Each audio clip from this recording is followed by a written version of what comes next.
সমৰ কলাৰ জৰিয়তে অসমলৈ গৌৰৱ কঢ়িয়াবলৈ সক্ষম হ'ল শিৱসাগৰৰ কোঁৱৰপুৰৰ দুগৰাকীকৈ খেলুৱৈ।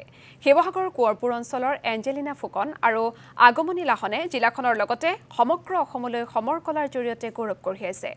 যাদৱজ্যোতি ৰাজগুৰুৰ তত্বাৱধানত শিৱসাগৰ জিলাৰ পৰা যোৱা এটি সমৰ কলাৰ দলে সুদূৰ লক্ষ্ণৌত অনুষ্ঠিত প্ৰতিযোগিতাত কেইবাটাও সোণ, ৰূপ আৰু ব্ৰঞ্জৰ পদক আজুৰি আনিবলৈ সক্ষম হৈছে। এই সাফল্যৰ বাবে কোঁৱৰপুৰ অঞ্চলবাসীয়ে খেলুৱৈ দুগৰাকীক সম্বৰ্ধনা জ্ঞাপন কৰে। আৰু এই সন্দৰ্ভত আমাক সবিশেষ জনাব নাজিৰাৰ পৰা মনোজ দত্তই।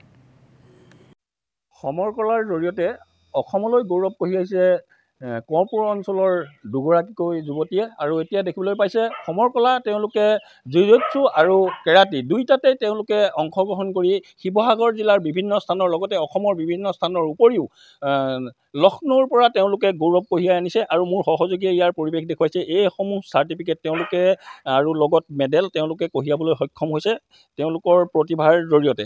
কিন্তু এতিয়া দেখিছে এইসকল যিসকল তেওঁলোকৰ এটা গ্ৰুপ আছে, গ্ৰুপৰ জৰিয়তে তেওঁলোকে এই খেলত অংশগ্ৰহণ কৰি তেওঁলোকে বিভিন্ন স্থানৰ পৰা এনেধৰণে মেডেল কঢ়িয়াবলৈ সক্ষম হৈছে বা তেওঁলোকে এই খ্যাতি অৰ্জন কৰিবলৈ সক্ষম হৈছে। এয়া দেখিছে শিৱসাগৰ জিলাৰ এই কোঁৱৰপুৰ অঞ্চলৰ দুগৰাকীকৈ যুৱতী মোৰ লগত আছে। মই তেওঁলোকৰ পৰা এতিয়া জানিবলৈ চেষ্টা কৰিম যে তেওঁলোকৰ নাম আৰু তেওঁলোকে ক'ত খেলিছিলে বা এই খেল তেওঁলোকে কেনেধৰণে আয়ত্ব কৰিছে।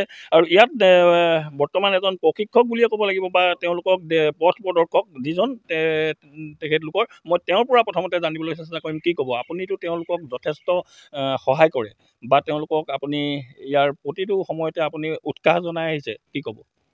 নমস্কাৰ। আমাৰ এই দুগৰাকী খেলুৱৈ এঞ্জেলিনা ফুকন আৰু আগমনী লাহনে যোৱা মাহৰ 28 তাৰিখৰ দিনা লক্ষ্ণৌত অনুষ্ঠিত হোৱা নেশ্যনেল জিজিৎসু চেম্পিয়নশ্বিপত 3টিকৈ পদক অৰ্জন কৰিবলৈ সক্ষম হৈছিল। আৰু আমাৰ এই অঞ্চলটোলৈ আৰু জিলাখনলৈ বা আমাৰ অসমলৈ তেওঁলোকে গৌৰৱ কঢ়িয়াই আনিছিল। লগতে আমাৰ শিৱসাগৰৰ পৰা এটি দলে তাত প্ৰতিনিধিত্ব কৰিছিল, যিটোত আমাৰ 4টাকৈ মেডেল আমাৰ শিৱসাগৰ জিলালৈ আহিছিল। আৰু আজি তেওঁলোক আমাৰ ইয়াত উপস্থিত নাই, যিহেতু আমাৰ দুগৰাকীহে খেলুৱৈ ইয়াত উপস্থিত আছে। আৰু এই খেলখনক প্ৰশিক্ষণ প্ৰদান কৰিছে আমাৰ শ্ৰদ্ধাৰ শ্ৰীযুত যাদৱজ্যোতি ৰাজগুৰু ডাঙৰীয়াই। তেখেতে আমাৰ জিজুৎসু এই খেলখন আমাৰ অসমলৈ আমাৰ শিৱসাগৰলৈ বিশেষকৈ শিৱসাগৰলৈ প্ৰথমবাৰৰ বাবে আনিছে। আৰু দ্বিতীয়তে তেওঁলোকে আমাৰ 2017 চনৰ পৰা গতানুগতিকভাৱে কাৰাটে প্ৰশিক্ষণ লৈ আহিছে। আৰু কাৰাটেৰ লগতো তেওঁলোকে বহুতখিনি অসমৰ বিভিন্ন জিলাত গৈ পেলাই সুনাম কঢ়িয়াই আনিছে। আমাৰ জেগাডোখৰলৈ আমাৰ ক্লাবৰ সুনাম কঢ়িয়াই আনিছে। এই ক্ষেত্ৰত মই আমাৰ অসমৰ বিশেষকৈ সঞ্জয় ছাৰ ডাঙৰীয়াৰ নামটো নল'লে ভুল হ'ব, কিয়নো তেখেত আমাৰ চিফ ইনষ্ট্ৰাক্টৰ জিজুৎসু আৰু আমাৰ কাৰাটে খেলখন দুয়োটা খেলৰ তেওঁ আমাৰ চিফ ইনষ্ট্ৰাক্টৰ। লগতে আমাৰ হয়, মনোজ দত্ত আপোনাক এই মুহূৰ্তত